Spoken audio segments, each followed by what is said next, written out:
Give me the good for you from what you've seen from the Copa so far. The good for me, Colombia. Colombia, so solid, rock solid numbers yesterday against Brazil. They put up a stellar performance. Stellar performance. James Rodriguez still on that 2014 World Cup mode. He's just fantastic, fantastic. My candidate Uruguay. They're gonna meet Brazil in the quarterfinals, and that's gonna be the. I'm gonna tell you this: whoever wins that game is gonna be the champion. Really? I'm gonna put it like that. If Brazil is able to beat this Uruguay, they deserve it. But I think that I'm saying this because I know Uruguay is gonna win. I'm saying that because I know Uruguay is gonna win, and I think this is the only team that can put up with Argentina in the finals. I forgot about it, right? I know we're going to the good and the ugly, right? But I forgot about the draw, and then I just realized that why Argentina is on this. It's something is not right with that the way the tournament was designed.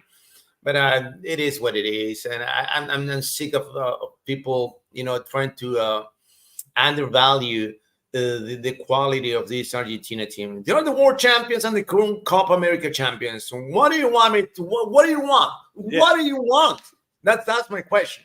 Because I got my friends from Gold TV. We're in a group chat, right? Everybody's talking about the games, right? I'm the only one who roots for Argentina. Everyone else is rooting for Brazil. So you can imagine I'm just fighting with every single one of them. Boom, boom, boom, boom, boom.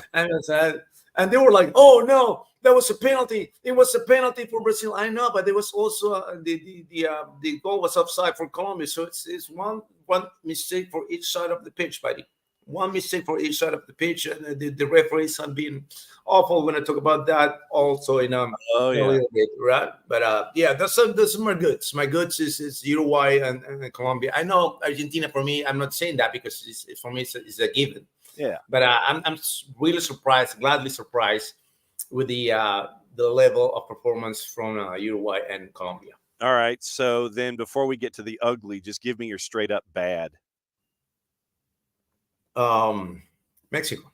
Okay. Mexico, flat out. Mexico it's just they are on this situation where. They try to blame everything else, but the problem is that they don't have enough quality players, and the pool of talent from Mexico. I don't know when the next generation is going to come, and they are in this hole, in this deep hole. Then they're trying to get out just with short-term decisions, and I don't think that that's going to work for Mexico. Flat out, Mexico is the bad of the tournament, and just above Mexico, just a couple of steps away from Mexico, the U.S. U.S. men's national team. With that, hit me with the U.S. man. What's going through your mind with that? I got the picture of Greg Berhalter doing the 1-1 thing. Hey, they won 1 on the other game. They're 1-1 in the other game, dude. They got 30 minutes to play. 30 minutes to play, and you're telling your team that the other game is 1-1 and you might get through? No way. I think Berhalter, I was saying this, I said this the last time that we talked about it, mm-hmm. that there's the stability and the long-term relationship, but they need fresh ideas, and I don't think that Greg has more innovative ideas for this team that with the talent that they have. I'm not saying there's high quality talent, no, but I'm saying we because I'm considering this my team too, that we are in a way better stage than we were, I don't know, 10 years ago. It was how many players are from the US playing in Europe? I think I want to say 70% of the roster. If they go pull it up, I am. And and you got players in Serie A, you got players in the Premier League, you got players in La Liga. Okay, so we What look do at we the current men's national team, and for the sake of getting it quickly, we're consulting with our friends at the Wikipedias. Uh, Uh-huh. okay, so Matt Turner, Nottingham Forest, Ethan Horvath, Cardiff City, CCV's at Celtic, Chris Richards Okay. at Crystal Palace, Jedi Robinson at Fulham, Tim Ream is at Fulham. So that's 6 in England. Tyler Adams, Bournemouth 7. Gio Reyna, Nottingham Forest 8. Brendan Aronson, Leeds 9. Haji Wright, Coventry City 10. Josh Sargent, Norwich 11. So 11 on the 26-man squad for the Copa, playing in England specific, or England and or Wales specifically. England, and then you have the other ones too. You do have the other ones who are playing in Bundesliga. You got players Scally, in Serie A. yeah. Eh, Scally's at Mönchengladbach. Christopher Lund is at Palermo. Yunus Musa's at Milan. Weston McKennie's at Juve. Luca De La Torre at Celta de Vigo. Johnny's at Betis. Balogun's at Monaco. And Weah's at Juve. it's insane. I mean, they're not top teams. We know that they're not top teams. They're not elite teams, but they are playing in Europe. They are playing in Europe. This was unheard of 10 years ago. 10 years ago, we were begging for Americans to play abroad. Mm-hmm. Now, back in the day, we got 70% of the roster playing in the MLS. Not that let's put it this way: there's a big step. There's a transition. The U.S. men's national team is evolving, but because we are so, we need to win. We want to win. We want to be the best of the best. It's going to take some time.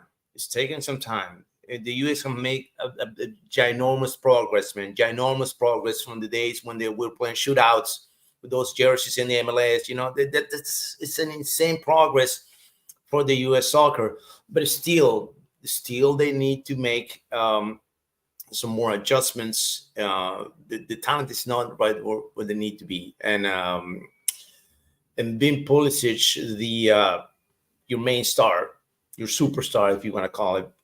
Don't say main star, not superstar. There's no superstars in the U.S. national team, but I think he needs to lead the way. How old is Pulisic now? Is he what, 25 now? Is he? Oh, I think he is. Don't quote me yet. 25, if I'm not mistaken, right? Because 25.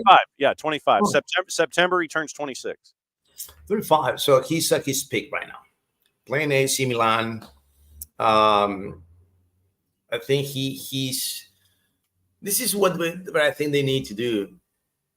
It might work, might not work. It's working with Colombia. You know, the team has to be surrounding and supporting the Pulisic abilities. Or not, he's got to be. You got to build up the team around him. Mm-hmm. That's what you need to do, and trust in your main star. Argentina's trusting in Messi, Colombia's trusting in James Rodriguez, and it's working.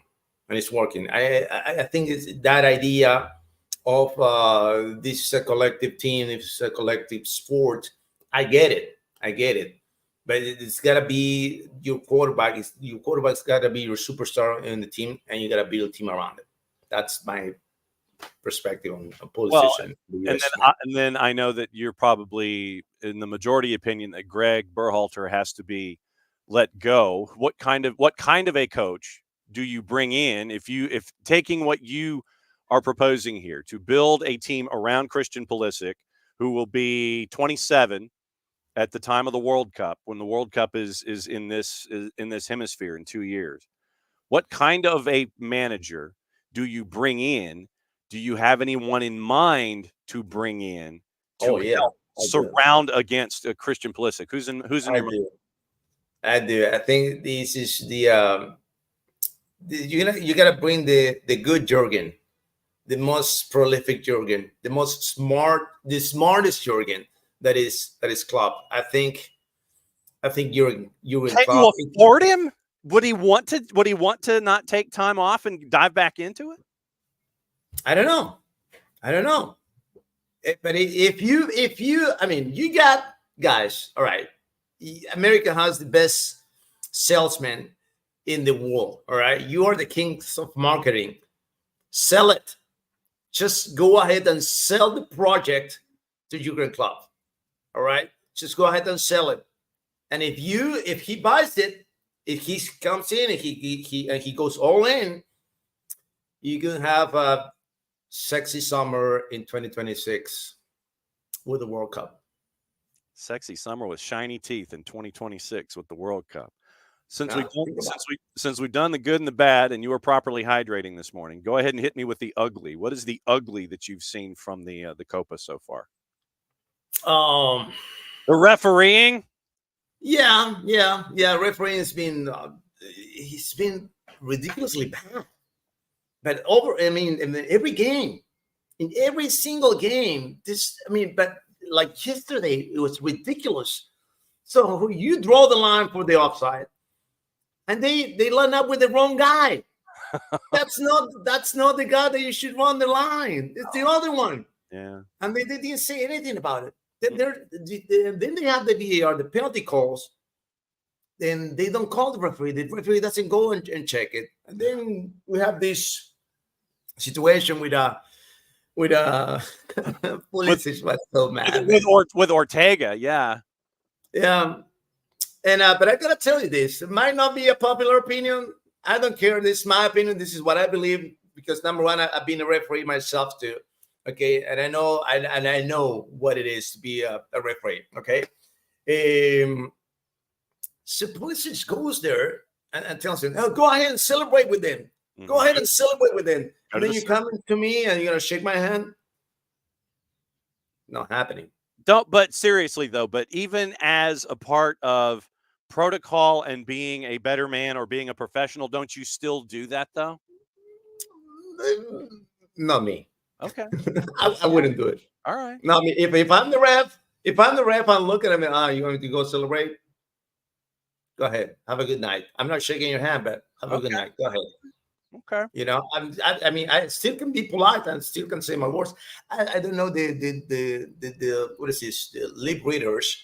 I think I said something to him, but I don't know what he said. But it is what it is. It is what it is. I think this idea of the player feel that they're bigger than the game itself. Yeah, it's what it comes down to, you know. And you're not bigger than the game.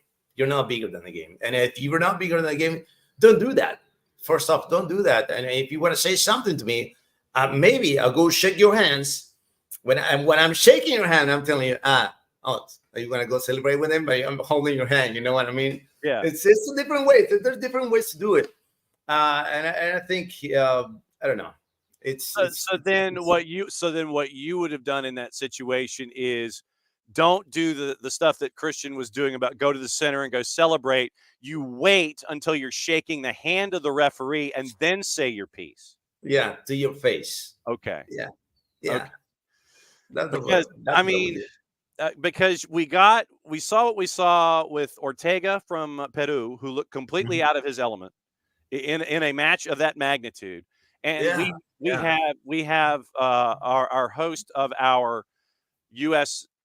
specific show. He comes on and he also has spent time as a referee.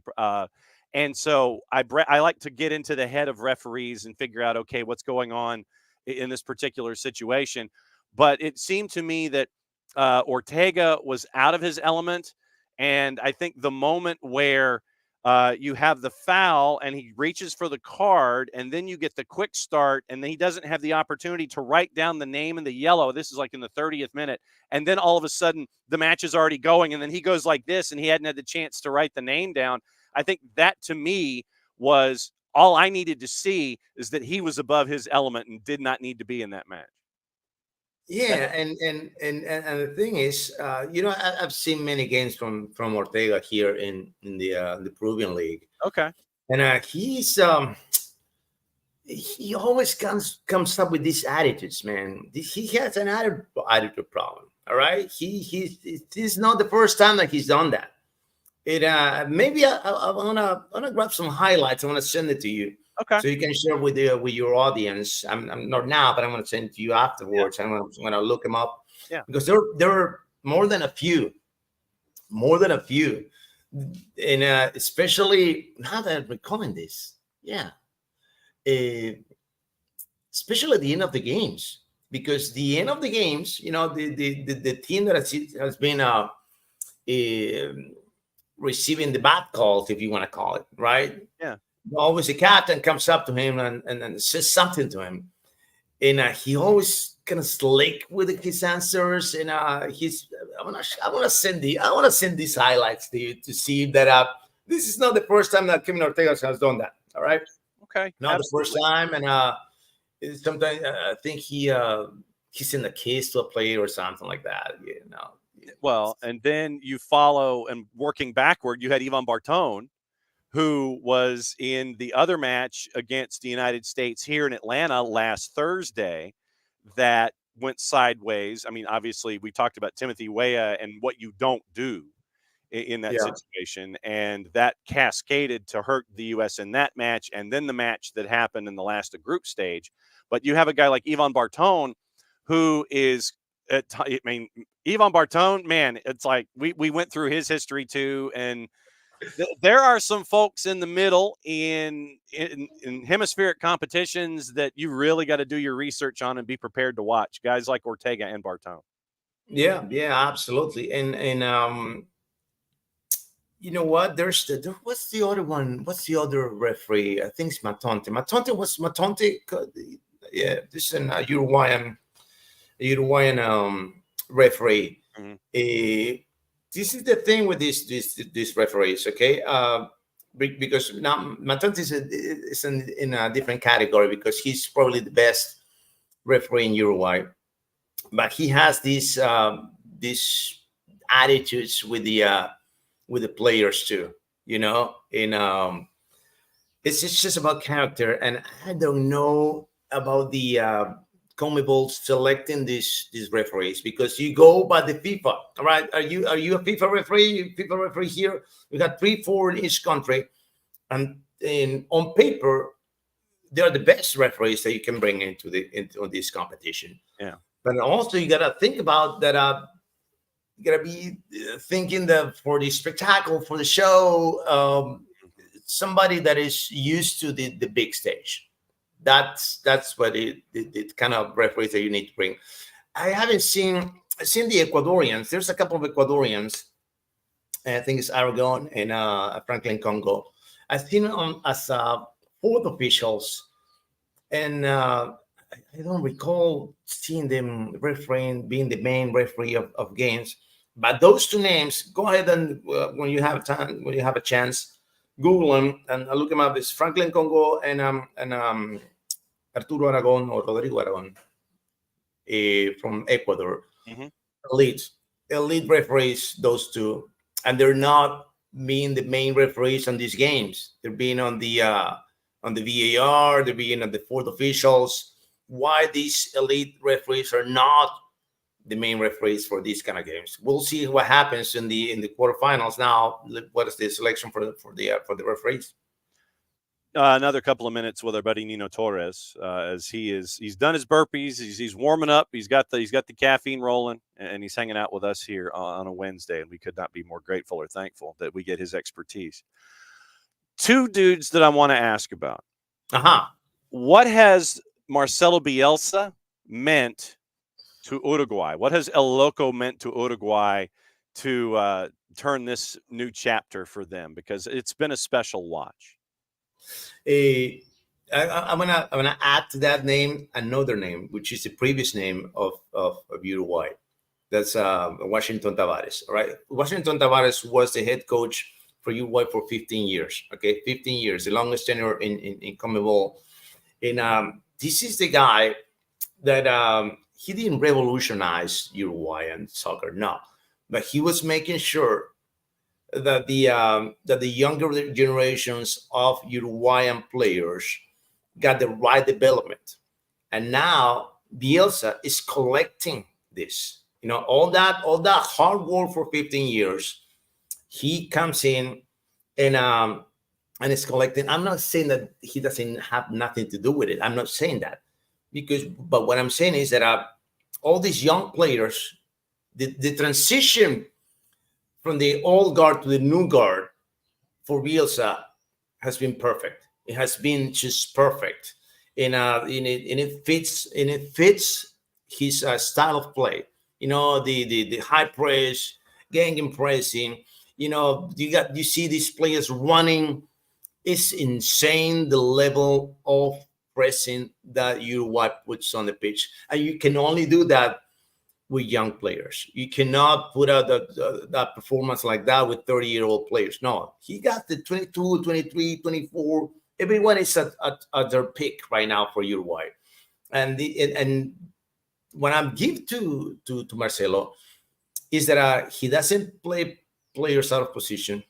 He maximized the talents of these players at their natural positions, and he is just probably the hardest working man in the world. I'm telling you, this guy. If you ask Marcelo Bielsa, hey, what is this guy in the second division in, I don't know, He'll Kenya? know. He'll know, brother. He'll know.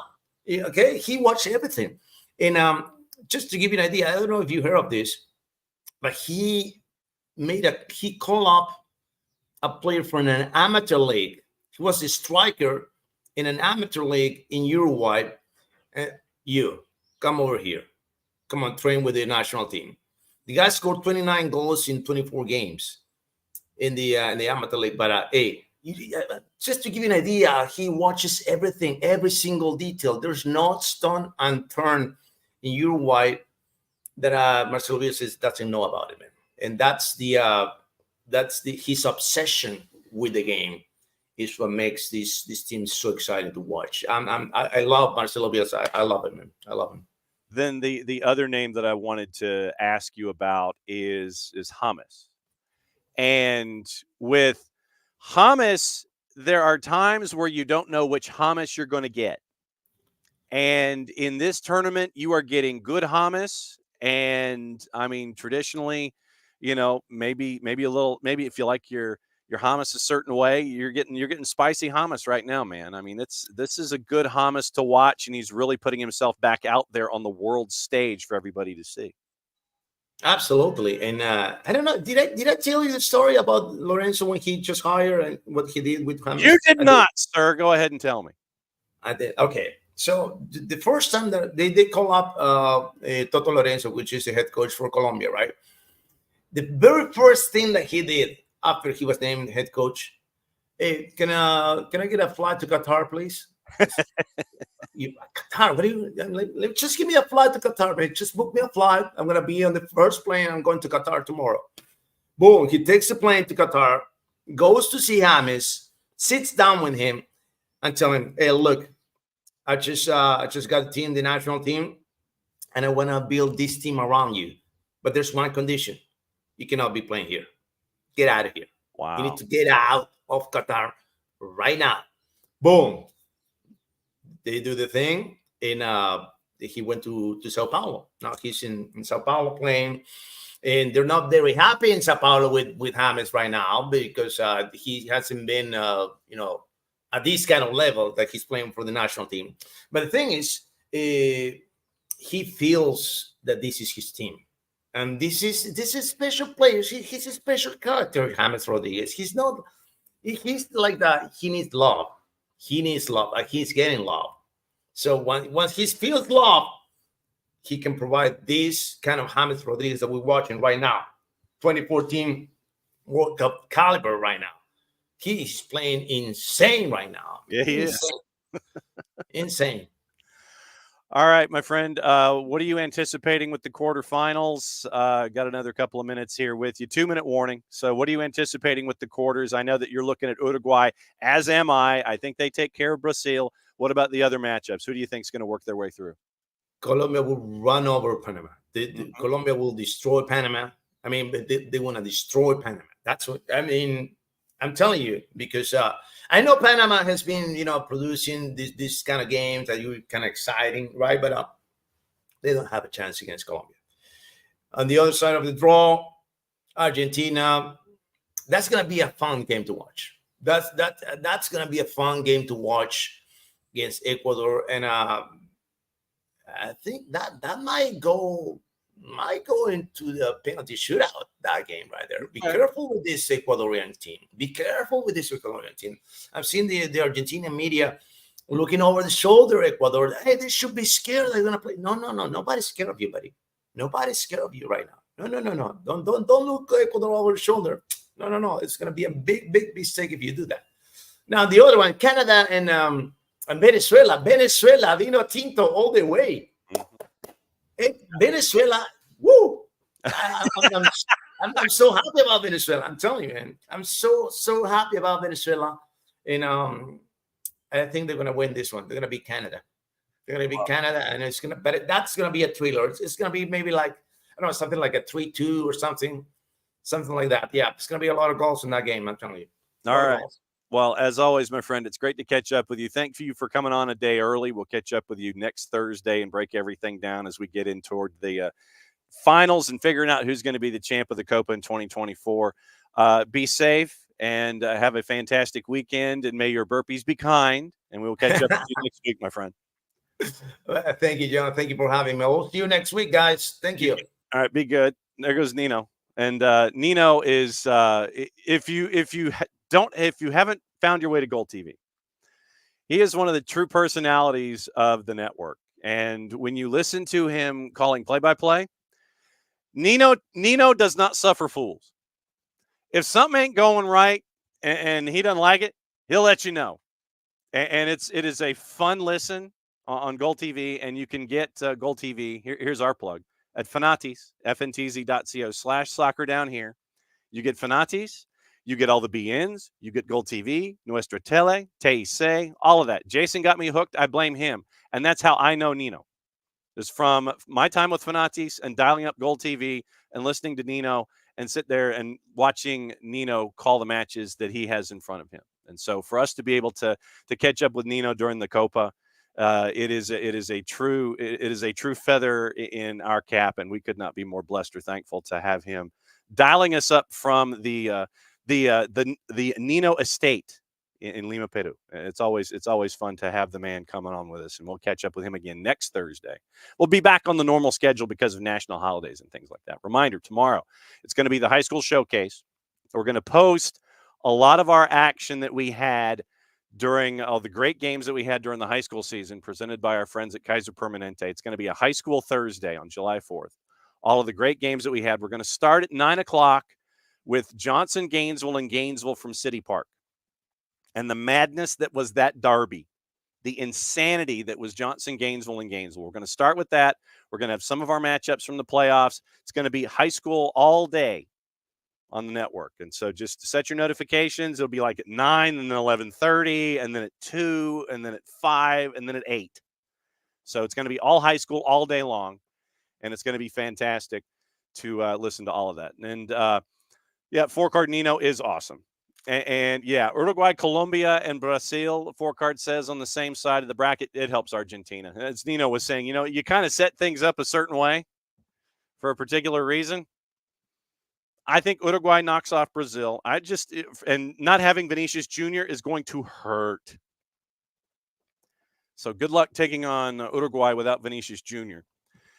And I think Uruguay takes out Brazil, and I think that you're looking at an Uruguay-Argentina final in the Copa. And yes, thank you for reminding me that Panama is in fact in CONCACAF. And I was thinking, like, who had Canada as the only team out of CONCACAF to make it through into the knockouts? Yeah, Panama. Yeah, that's what happens when you're sitting there and you're trying to write something quick. But Tom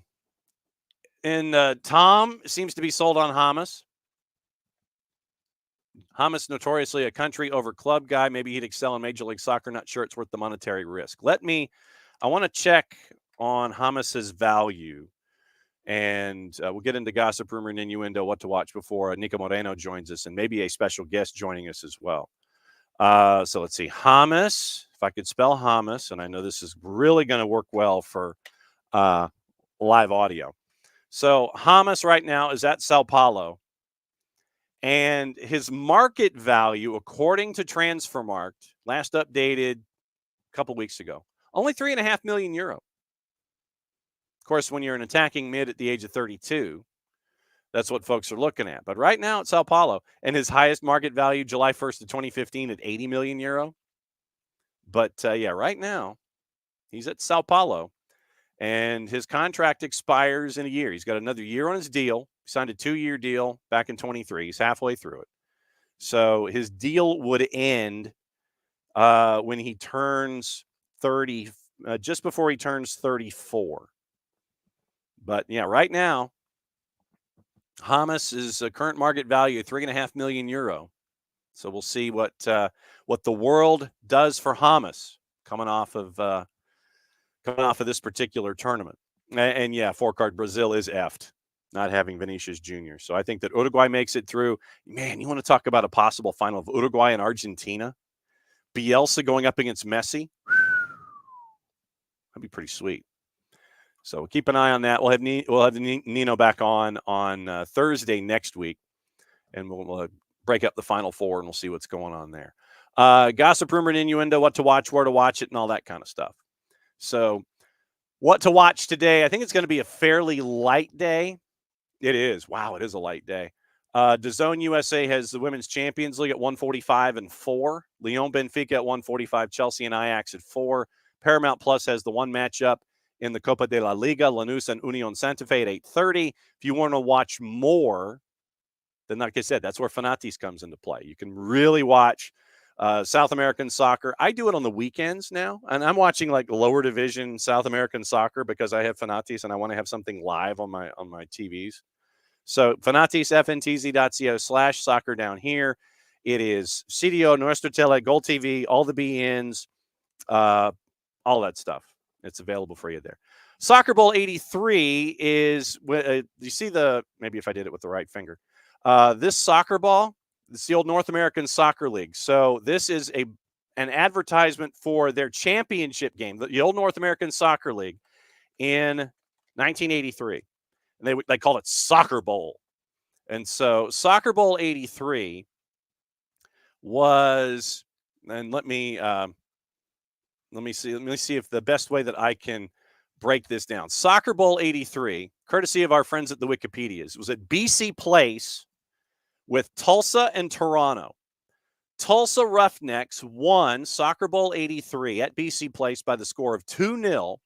And this was where basically the entire country rooted against one of the teams. You had the entire nation of Canada rooting for the Tulsa Roughnecks because the last thing Canada wanted was for the Toronto Blizzard to win this match. So Soccer Bowl 83, that is the 1980s version of BC Place before they pulled the roof off and did the artificial curtain and all that. This was the blow up, the old Metrodome version of BC Place where they had the inflatable roof. So yeah, Soccer Bowl 83, Tulsa beating Toronto by the score of 2-0 at Old BC Place in Vancouver. Niego Pesa was your MVP in front of 53,326. Apparently, pre-match controversy, according to our friends at the Wikipedias. During Game 3 of the semifinal series with Montreal, Tulsa forward Ron Futcher picked up his third yellow card. By rule, this gave him a one-match suspension. League Director of Operations Ted Howard wanted to enforce it. Futcher was not only the team's leading scorer, but also a leader in the locker room. Tulsa's owners appealed the yellow and even alluded to the press the possibility of boycotting the final if Futcher was not allowed to play. Toronto team president Clive Toy felt that bending the rules for a star player might set a bad precedent, but was nevertheless prepared to face whatever lineup Tulsa put out on the pitch. Ultimately, NASL president Howard Samuels overruled Ted Howard, decided to allow Futcher to play because he felt the fans in attendance would be the ones made to suffer by Futcher's absence, and he scored goal number 2 in the 62nd minute, and that was part of Tulsa's win over Toronto in 1983. October 1st, 1983, that's the T-shirt that the man is wearing today here on the show. Last half hour, we know what that means. It's time we go to Seattle, where it is 7:36 in the morning, and someone is probably on his second cup of coffee. So we will ask, are you on your second cup of coffee, Nico Moreno? Hey, what's going on, John? SDH family, yes, you're correct. It's cup numero dos here in the Pacific Northwest. It was a lovely night, lovely day yesterday after watching Colombia play a fantastic game. And today we wake up with all of the blessings and all of the smiles in the world. Of course. And so we had Nino Torres on before you from Gold TV, and I was asking about, there were two guys that I wanted to ask his opinions on from what we've seen in the Copa. And I asked him for some good, bad, and ugly too. Oh, and by the way, we might have a special guest in our segment this week. All right. I asked him about Marcelo Bielsa and what Bielsa has meant to Uruguay. And I also asked about James and what James has meant to Colombia. When I mention Bielsa and James, what comes to mind from this tournament and what you've seen from them? James just provides magic, provides delivery, provides leadership, provides sacrifice, and that's just who James is, with the national team emblem in his chest. I mean, that's exactly what it is.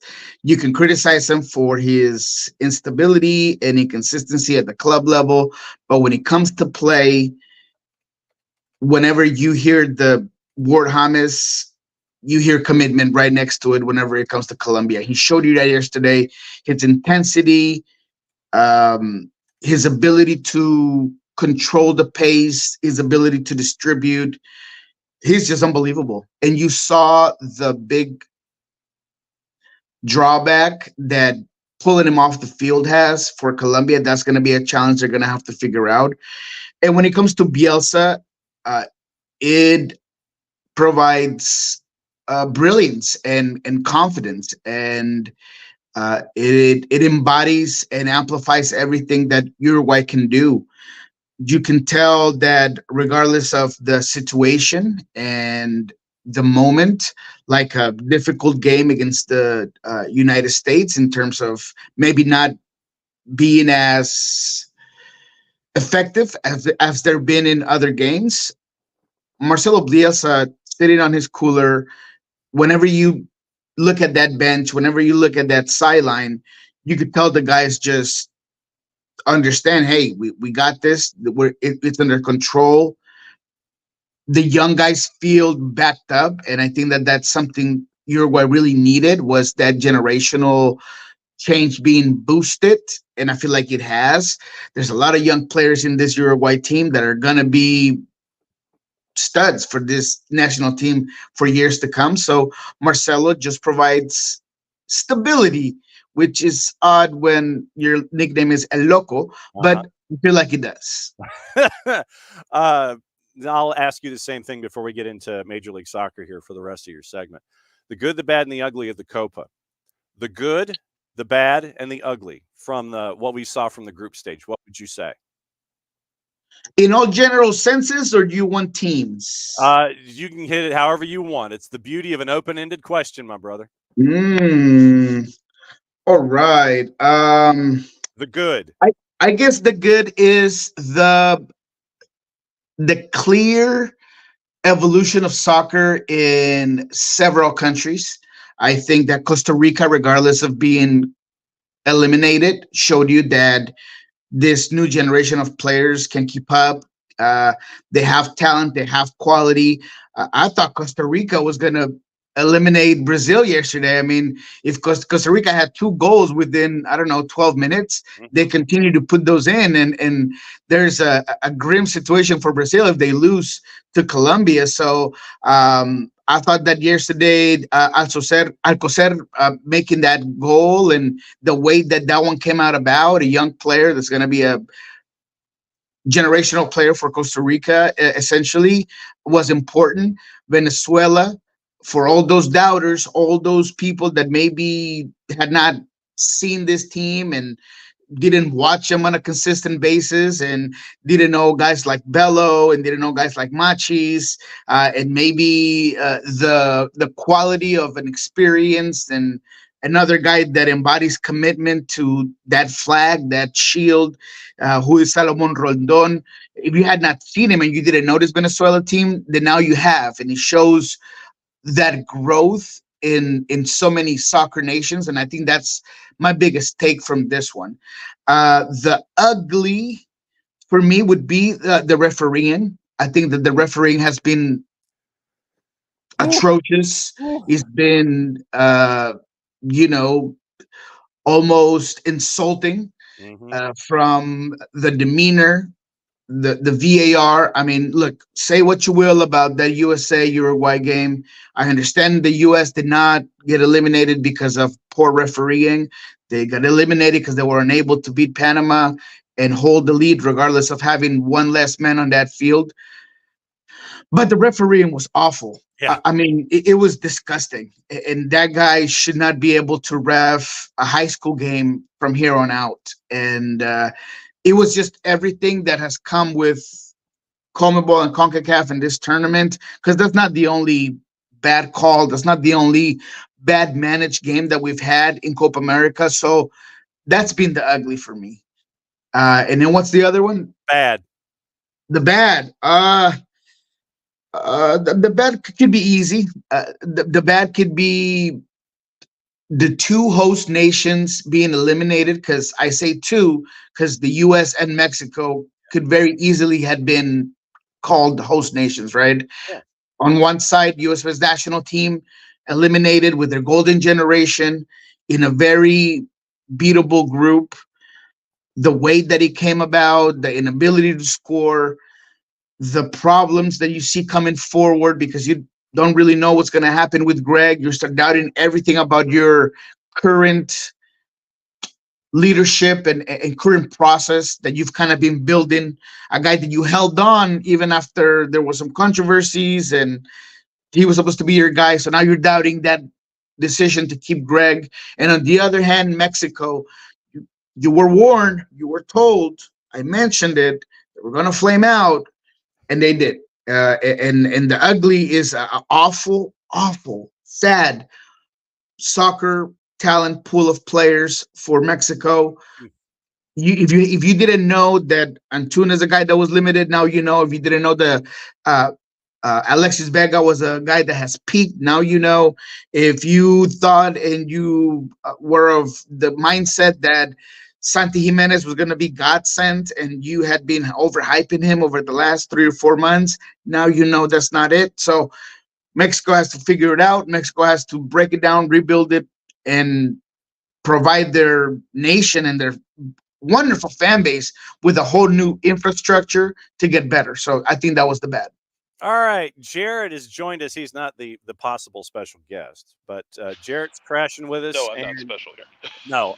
So, do you want to, Jared? You can ask a Copa question. You can steer it to Major League Soccer because we got 20 minutes left with Nico. How do you want to? I'm steering it to Major League Soccer because I've been wanting to ask Nico about this since I saw the news the other day. But St. Louis firing the reigning manager of the year half a season into their second season of existence. Mm-hmm.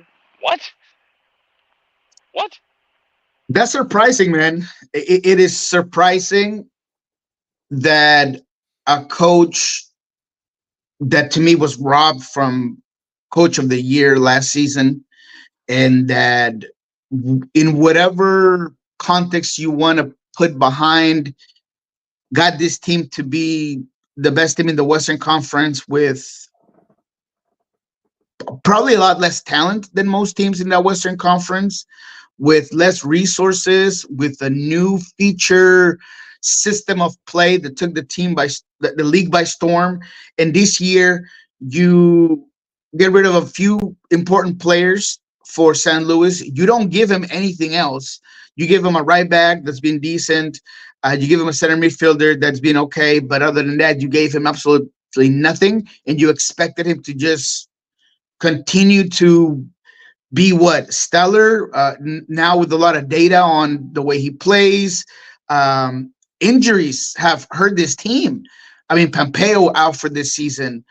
Claus has some issues. I mean, there's just so many different components when it came to that equation that I find it hard to believe that you believed that Cornell was the problem. Now, is there something else? I know that Sam Adeniran had been in the doghouse. There were some controversies behind closed doors with some players. Maybe that's what led to the firing or letting go of a guy that, to me, has shown you that understands the league, that has an identity, and that probably the hardest thing a coach has to do is have your players execute what you plan within the week, and he did that. So I'm just surprised. I think he tells the wrong, he gives the wrong messaging, in my opinion, to your team, that there is a lack of confidence that things are going to go and figure themselves out. Because if you look at that last loss, I mean, you're losing to a Vancouver team that was opportunistic, that found their way. I believe St. Louis missed the PK opportunity. I mean, there were just a lot of things that were circumstantial. So why now? Why this way? I don't like it, and I think it was a mistake. Cornell is not going to be in the free agent market for very long. He's not going to be at asking for that reimbursement of unemployment. He's not. He's going to get a job very soon. So I think it's a loss for St. Louis City. And unless they have a guy in mind that's coming in here soon, I just don't understand it. And then one place we know that Bradley Carnell is not going to go is Nashville, as they named B.J. Callahan, the U.S. M&T assistant, as their head coach when the show started this morning. So we would like to thank Nashville for giving us breaking news to start the show off. But B.J. Callahan's now your new head coach in Nashville, and he starts just before Leagues Cup. Yeah, it was kind of written in the water. He had announced that he was going to move on from being part of Greg Berhalter's coaching staff and the U.S. Best National Team. There were some connections there.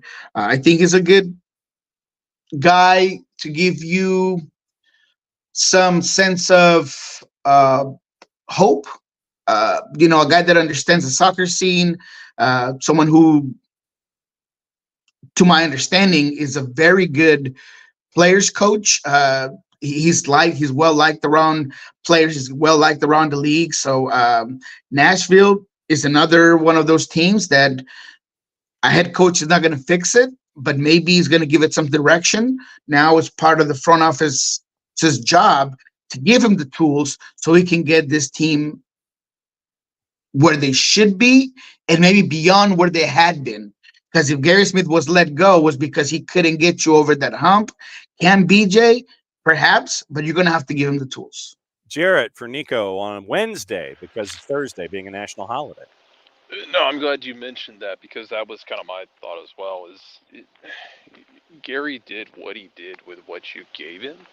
Hani Mukhtar was carrying that team. I don't know if Hani can carry a team in 2024 the way he did 2 years ago. Not to say like it's a one-for-one to Carlos Vela when he was at LAFC. He's just not the same guy. Like, guys can't carry it the same way. I have the same questions that you do about the investment and how much you're willing to give those guys. For your and this segues into my question for you. I mean, we know, like, here locally, the summer window's huge. What are some other teams you're looking at in this summer window who could make or break their fortunes for 2024 in the biggest way? I mean, there's quite a few. Let's start with Nashville. I mean, you saw them against Inter Miami play Sam Surridge out wide, which was very odd to me, but that's kind of what they had to work with. I thought he did. I thought he played well, actually. I was very surprised. It's not something that I thought he had within his play, and he did it well. But they're going to have to add up a winger. They're going to have to figure out if Sam Surridge is going to be a player you're willing to sacrifice out wide. Then are you going to go get another 9? I mean, there is question marks, in my opinion, in terms of that midfield.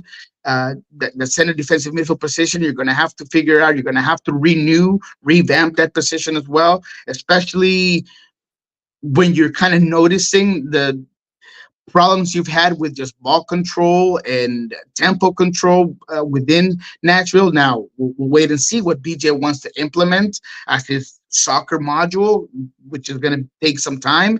But I think that's going to be one team. Houston, Jesus. Houston is a team that is going to really need to go out there and find themselves a big 9. I guess Ponce is the guy that's going to come in.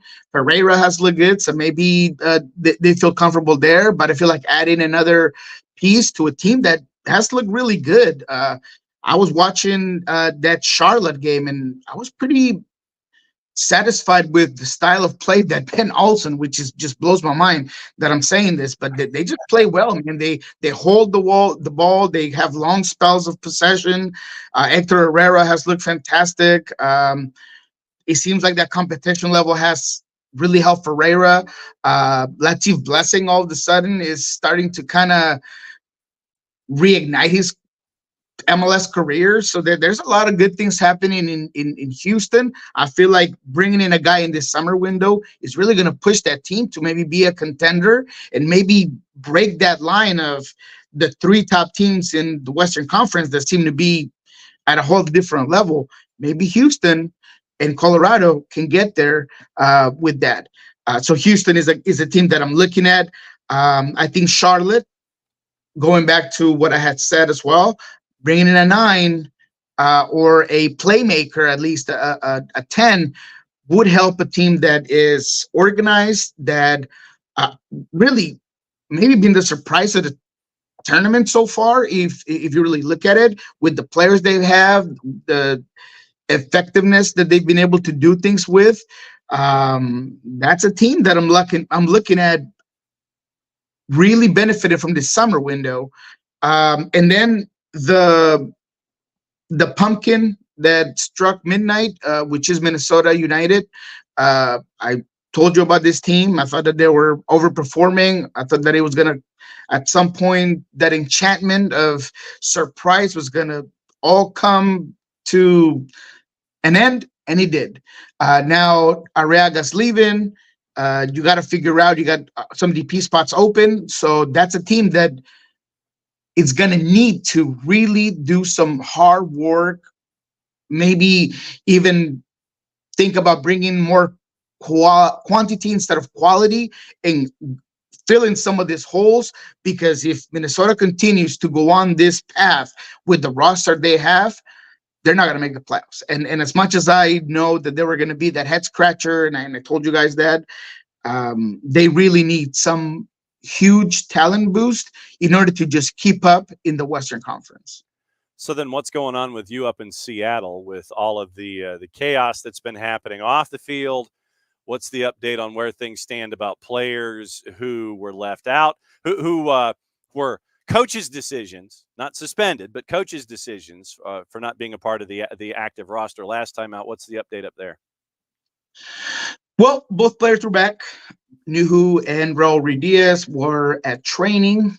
A very short answered Brian Smetzer said, they're back. We're good. They played well. I asked him, and I was hoping he gave me a better answer, but I wanted to know, was it worth it?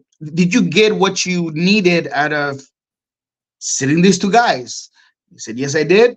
Move on. So we didn't get much from Brian, but so far, so good. It sounded, per a couple of sources, that they were both standouts in practice. I'm sure they have a chip on their shoulders. But again, you're dealing with fire. There's a fine line between pushing a player and putting a chip on his shoulder and chaos and creating some gaps within a locker room that has had a lot of question marks over the last couple of seasons. But to your question, both players were back. Pedro de la Vega was full on training, looks really good. He himself was not happy with his performance, his 15, 20 minutes of play in the last game. I like that. I like the fact that he holds himself accountable, but they're going to have to get that rust off real quick, because that game against Chicago was far from perfect. It was an awful first half against a bad team. Look, I get that they have quality players, but Seattle should not be having these sort of problems with a team like Chicago, especially if your thought is that they're going to go anywhere in the MLS playoffs. So they got to figure it out. The good thing for Seattle, Albert Rusnak, I have to give him credit. He has stuck out his chest to criticism. He's taking it, and he's performing. He never tried to move away from what people were saying, criticizing. He's had confidence. He feels like he's done well all season, but now he's been able to show it in the stats, show it with assists, show it with goals. I understand it was 2 PKs, but sometimes it's hard to take two PKs back to back. And that's how you end up winning that game. And it was Albert the one who did that. So I thought Albert has been good. I think JP is getting closer to that MVP finalist form that we've seen in the past from JP. He seems like he's really getting his form back, physicality, distribution, mid-range shots. So those are things that are good for Seattle. Individual players are starting to play up to their potential, and that could be a boost. Am I saying that I'm ready to tell you that this team is going to go on a streak and a row of games of where they're going to be unstoppable? Absolutely not. I still have my doubts. I still think that there's a lack of consistency game to game. You cannot have, and I've said it 1,000 times, 15 minutes of great play, 90 minutes of great play, and not be able to translate that into the next game. I think having consistency is key. Now they're going to be hosting a New England Revolution team that has had ups and downs. They've looked really good. They've looked really bad. Obviously, no Carlos Hill last game. Don't really know if he'll be there in this one. So that's going to be a big factor on how good or how difficult this team can be. So we all knew that in this stretch of games that Seattle was going to have at home, they were going to have some, quote unquote, easy games. They've done the job of getting those points. But again, what's the end game? Where do you feel like the expectation for Seattle is? Is it just making the playoffs? Because if that's your expectation and that's what you wanted, I think they'll get there. But if it is making a run in those playoffs, then I feel like they have a long way to go. Another thing right here for those of you that maybe are not within the scene of Seattle, they have a pretty big game at Sacramento Republic for Open Cup. It gives them a chance to, if they win, they would host LAFC at home. That's pretty big. So whether it's LAFC going to Starfire, because they're going to have to go to Starfire, it's going to be pretty funny watching Hugo Lloris and Buanga and I don't know, maybe Giroud being in a semifinal of Open Cup at Starfire, which if you haven't been, it's a pretty rustic stadium, very small, very narrow. Locker rooms are not, your English Premier type. It ain't Lumen Field, brother. That's one thing. It is not Lumen Field, and apparently there's a concert at Lumen Field. Metallica's going to be at Lumen Field. So there is no way that you're going to be able to play at Lumen.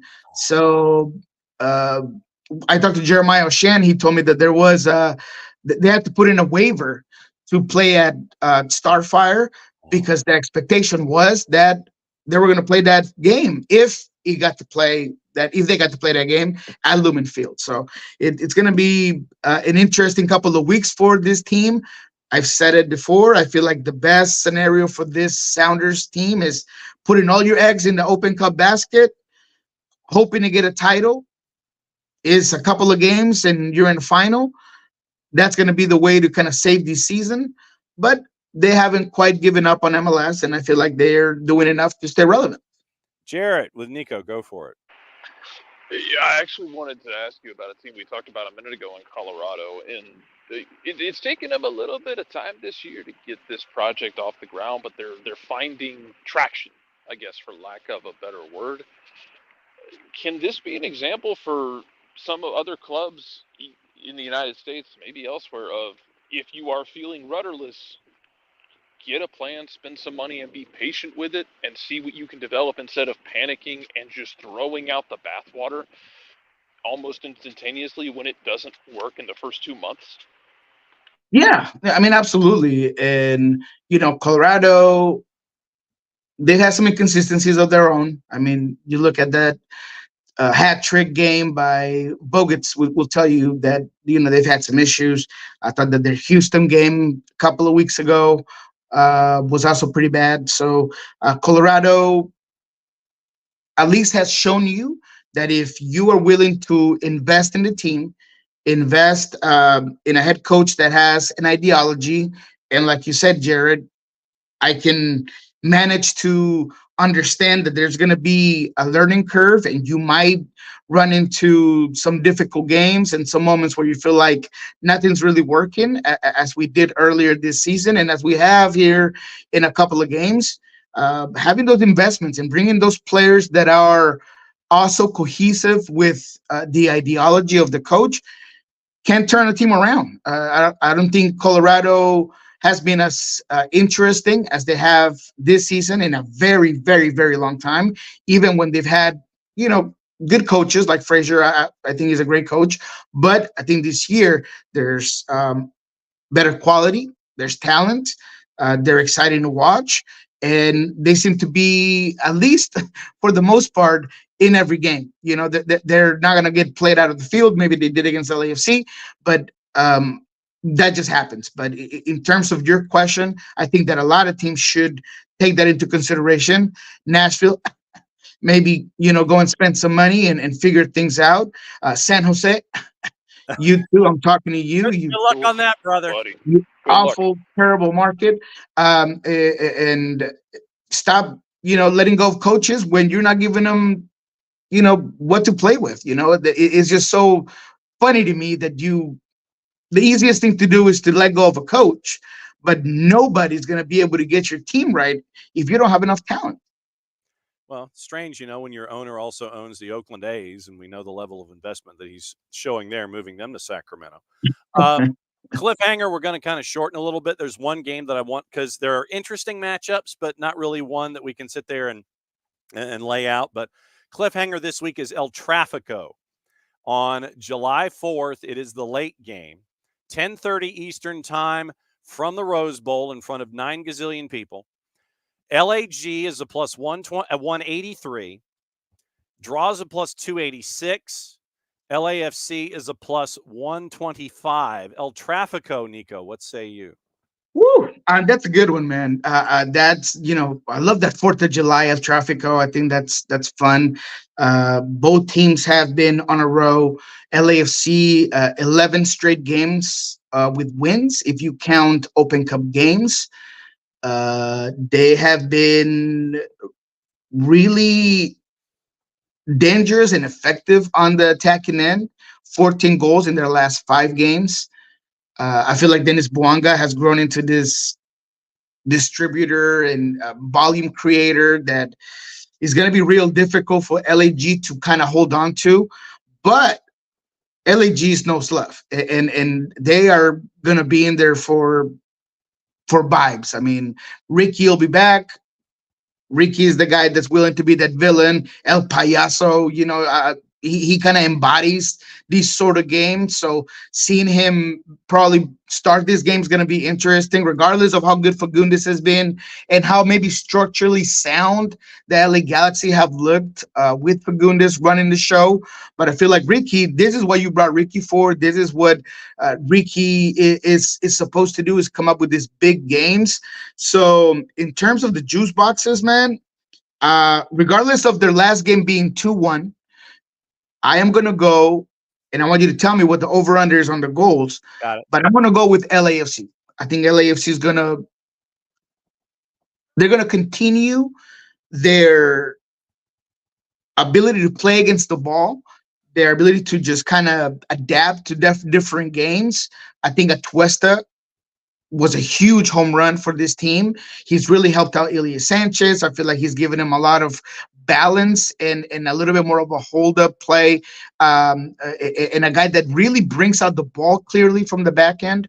So with Boga's current form and Bouanga, I feel like they're going to give LAG some real trouble. I see this as a 3-2 win for the LAFC.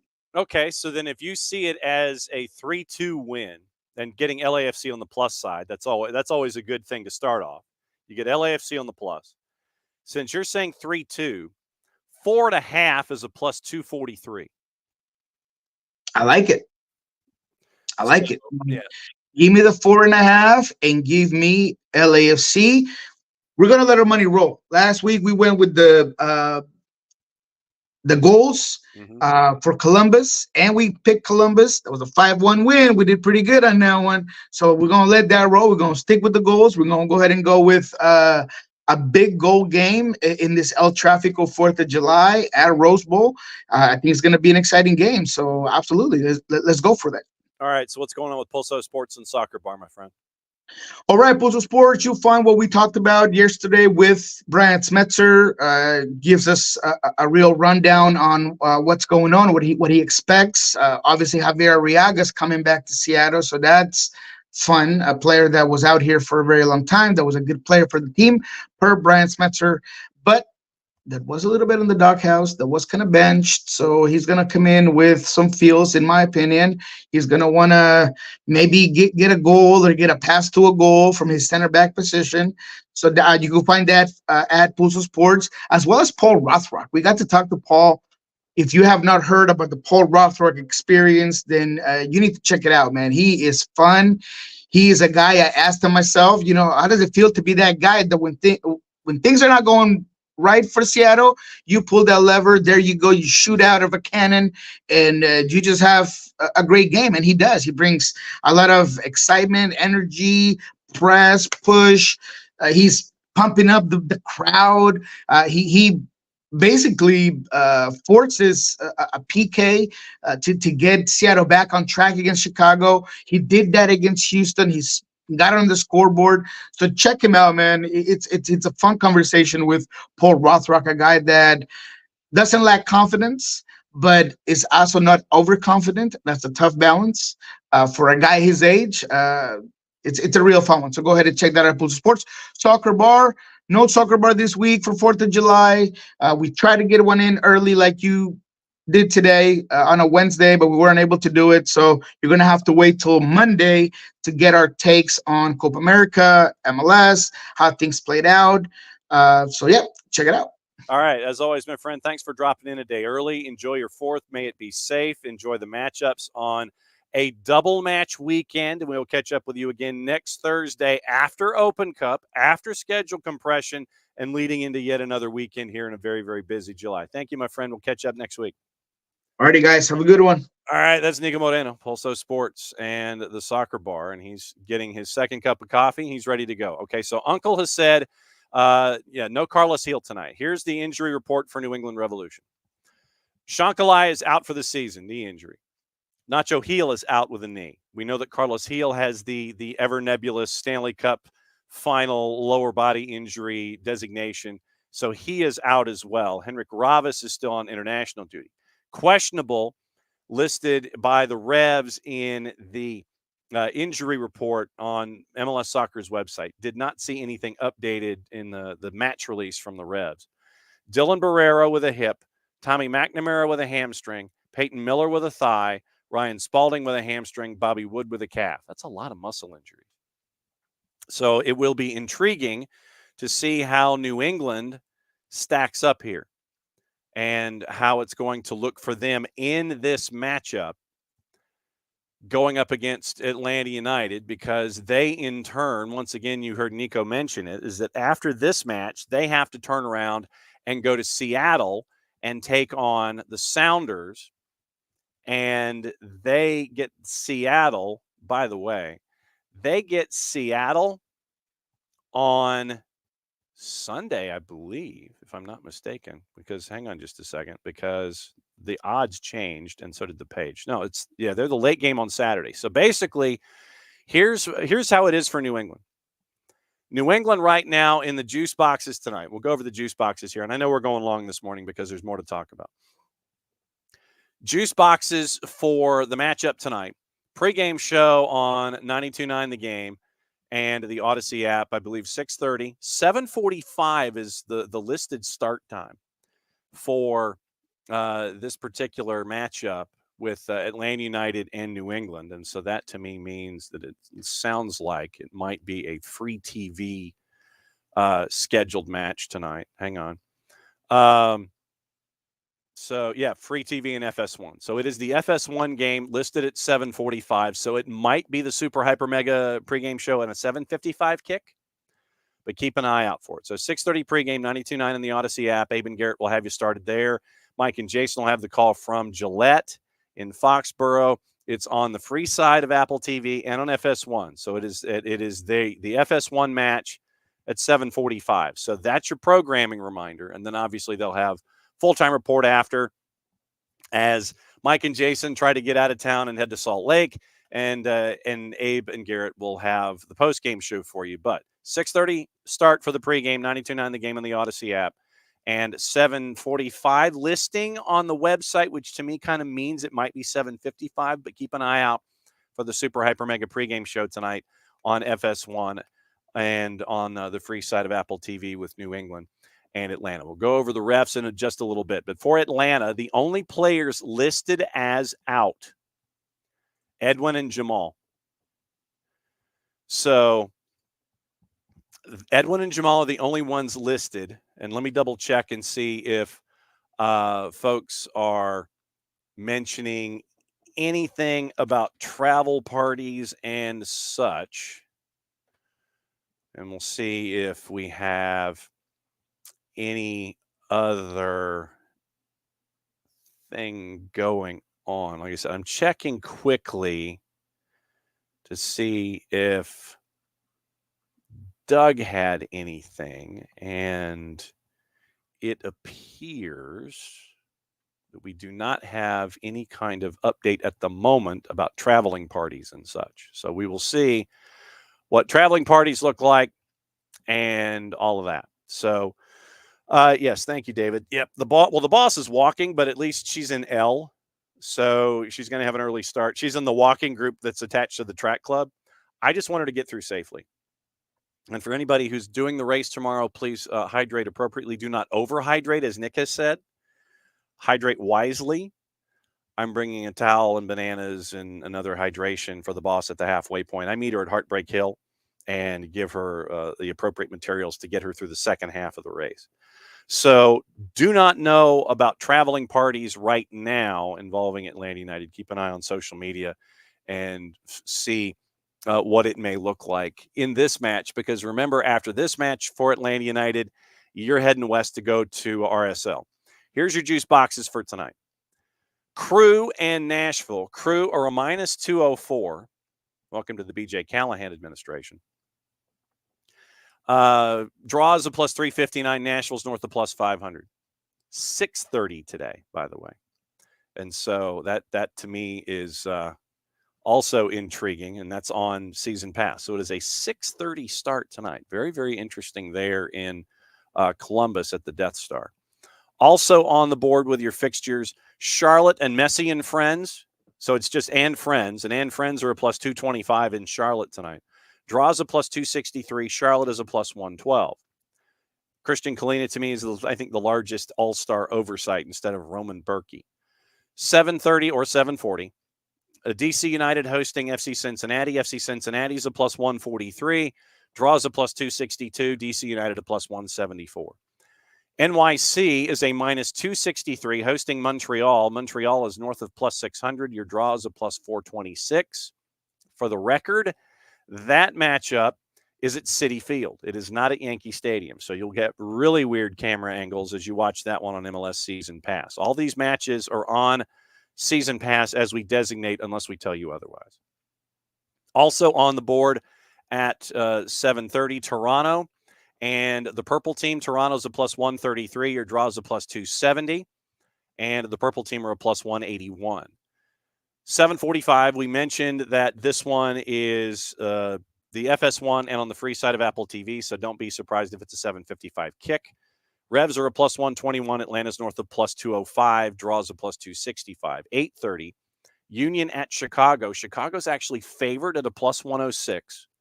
Draws a plus 273. Philadelphia's a plus 235. Minnesota United, plus 119. Vancouver is a plus 200 on the road at Allianz. Draws a plus 277. Also at 8:30 at City Park, St. Louis City with their interim coach, not named Bradley Carnell, is favored at a minus 122 as San Jose comes to town just under a plus 300 in the composite, courtesy of our friends at Odds Portal. Draws a plus 305.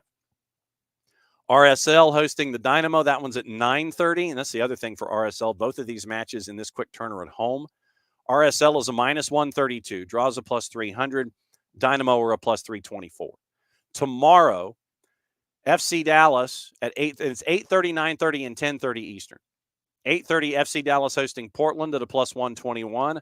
Portland's a plus 200. Draws a plus 271. Colorado at home hosting Sporting. Sporting north of plus 400. Draws a plus 338. Colorado a minus 172.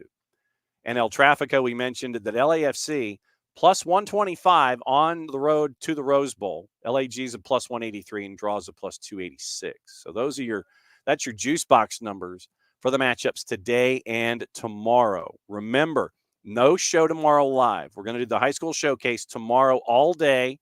Set your notifications. It's probably going to be 9-12-3-6-9 when we release a lot of the greatest hits from the matches that we got to call this season on the SDH network, brought to us by our friends at Kaiser Permanente. Kaiser Permanente, for all that is you. Thanks to Kaiser Permanente for all of their support across all levels here with the SDH network. Thanks to our friends at Alliance Nurse Corps, who are always over my left shoulder when it comes to helping us out here at the SDH network. And if you want to pursue nursing as perhaps the next job for you, right there, hit the QR code. And when they ask you about it with our friends at Alliance Nurse Corps, sit there and say, how'd you hear about us? You say soccer down here. So Alliance Nurse Corps, over 30 years of experience helping folks find their new career, core resource for healthcare staffing, our friends at Alliance Nurse Corps. We got broadcast crews and ref assignments. We'll go through that before we go. And also we'll get through the schedule and the fixture list. So everything is on season pass except for Toronto and the Purple Team. That's on the free side of Apple TV. Mentioned New England and Atlanta's on the free side of Apple TV. Everything else is on season pass all the way through. Pre-game show on Apple from El Trafico starts at 10 o'clock Eastern time tomorrow night. Ref assignments. Columbus Crew in Nashville. Joe Dickerson is in the middle. JC Rivero is your VAR. Keep an eye on Columbus and Nashville just because. Charlotte and Messi and Friends. Rubiel Vasquez is in the middle. Sergei Demyanchuk is your fourth. Soren Stoichka is your VAR. DC and FC Cincinnati. Alexis De Silva is in the middle. Izmir Pekmic is your fourth. Rosendo Mendoza is your VAR. NYC and Montreal. Marcus de Oliveira, who was in Atlanta this past week, is your man in the middle. Chris Penso is your fourth. Fotis Bazakis is your VAR. Toronto and the Purple Team. Mark Allerton is the man in the middle. Philip Dujic, your fourth. Jorge Gonzalez, your VAR. Jair Marufo is in the middle for the Revs in Atlanta. It is Ian McKay, Matthew Nelson, your ARs. Guido Gonzalez Jr. is your fourth. Daniel Radford, your VAR. Tom Supple is your AVAR. Fire and Union, Abdu Njai is the man in the middle. If I'm not mistaken, wasn't Njai the one that was actually helping players up in Open Cup? Lucas Zapala is your fourth. Yunus Marakchi is your VAR. Minnesota, Vancouver, Victor Rivas in the middle. Kevin Terry Jr., your VAR. St. Louis City and San Jose. Malik Badawi in the middle. John Freeman, your fourth. Alejandro Mariscal, your VAR. RSL and Houston. Alan Chapman in the middle. JC Rivero, your VAR. So Juan Carlos Rivero is doing the daily double today in VAR, starting with Crew in Nashville. And he's the one that is doing Real Salt Lake and Houston, the day-night doubleheader for VAR. July 4th, Rosendo Mendoza is in the middle for Dallas and Portland. Daniel Radford's your VAR. Colorado and Sporting. Sergi Boyko in the middle. Matt Thompson, your fourth. Soren Stoichka is your VAR. Drew Fisher has drawn El Trafico.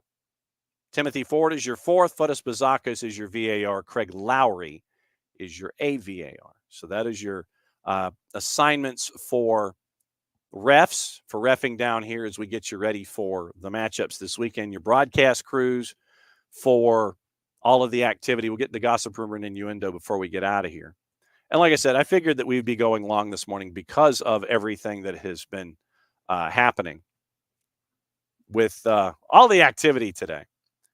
So let's see. Player status report from Major League Soccer, once again, no different from what we were reporting with the two players for Atlanta. They added Carlos Heel as out. So from Major League Soccer updated yesterday, out Shankalai, Carlos Nacho Heel, Peyton Miller, Emmanuel Boateng is questionable. Dylan Barrero, Mark Anthony Kaye, Tommy McNamara, Bobby Wood, all questionable. So that's your updated report for the Revs coming up tonight against Atlanta United.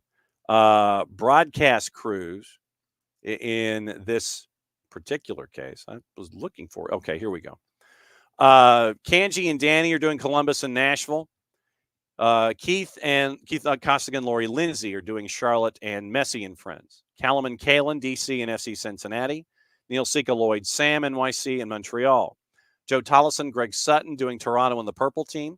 Tony Husband and Ross Smith are doing Atlanta United at New England. Krakauer and Jaleel Anibaba are doing Chicago and Philly. Tyler and Kendra. Kendra gets a home game. She gets to call Minnesota and Vancouver. It is Nate McCady and Brian McBride for All Caps and San Jose. Max and Dunny. So Dunny gets a home game calling Real Salt Lake and Houston. Mark Followell, Warren Barton, who has made the trek apparently from one end of the planet to the other, calling the Euros with Jackie Oatley, catching a plane, coming back, and is calling FC Dallas and Portland on Thursday. So I guess he could still be in transit. So he's heading from the Euros from Germany to Dallas for Mark Followell, Warren Barton, FC Dallas and Portland. And Rogo and Heath Pierce are calling Colorado and Sporting. And, of course, Jake and TT are calling El Trafico. So those are your announcements for your match days and your announcements on your reffing crews. And that should get you ready for July 3rd and July 4th. We figured we'd be going long this morning because of all the info. So, once again, high school showcase tomorrow all day long in the network. Set your notifications. A lot of great action from the high school season and some fantastic endings and just absolute craziness. We're leading off with Johnson, Gainesville, and Gainesville. That's why. So that's Thursday. We're going to have our summer of soccer programming. We're going to catch up with coaches on Friday and get you ready for all of the action in the six-pack of leagues there. Of course, I can't say six-pack because it's stuff with the MLS six-pack. And if you've missed that, go back on the network and listen to Jason and Jess calling the MLS six-pack and showing you what's going on through their prism with Major League Soccer. Don't miss that on the network. That is required listening. Then on Friday, we're going to catch up in lower divisions. We're going to find out about what's going on in the USLW League because their first round of the playoffs is Friday. And we're going to catch up with our friends from Tennessee SC, tracking down Asheville City as well. 9 o'clock hour look like it's going to be the weekend whip around patent pending trademark coming sooner, hopefully rather than later. Jason should be set to join us somewhere in transit unless it's way too early in the morning and joining us from Salt Lake City, hopefully. Travel dependent there on Friday. Catching up with Logan Fisher, the head coach at Tennessee SC, catching up with the head coach at Asheville City as well. Jonathan Mercado, the head coach at Apotheos, set to join us at 10:30 Friday morning to talk about their matchup to wrap up the regular season in the NPSL Southeast. Big matchup for them when it comes to placement and playoffs and all that kind of stuff. And so that'll be, in addition to the preview and everything, that'll be Friday. So thanks to Tyler. Thanks to Nino. Thanks to Nico. Thanks to Jarrett. And thanks to you for being a part of everything here on July 3rd. Once again, tomorrow, it's the high school showcase. Back at it again, 9:05 on Friday morning. And we'll walk through and get you ready for the weekend. Talk about what happened with Atlanta United, now we're number one. Get you ready for everything in Major League Soccer and everything else moving forward. So for everybody here, Abby, she's got the right frame of mind. 3 points tonight with her fingers crossed. So for everybody here at SDH, thanks for dropping by as you always do. We'll be back in a little less than 48. So 2.5. So 45 and a half hours we'll be back, and we'll be dropping everything to let you know what's going on in and around the world of Major League Soccer. Make sure that you keep an eye on your pets tomorrow and make sure that they are protected from the fireworks, because people have a tendency to be a little stupid when it comes to fireworks and not understanding that pets are a little squeamish about these kinds of things. One thing I learned is that apparently dog hearing is 4 times more sensitive than that of a human.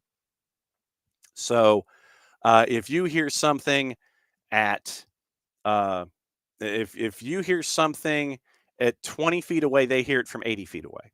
So they're 4 times more sensitive with their hearing. So that's understanding as to why they can be a little skittish.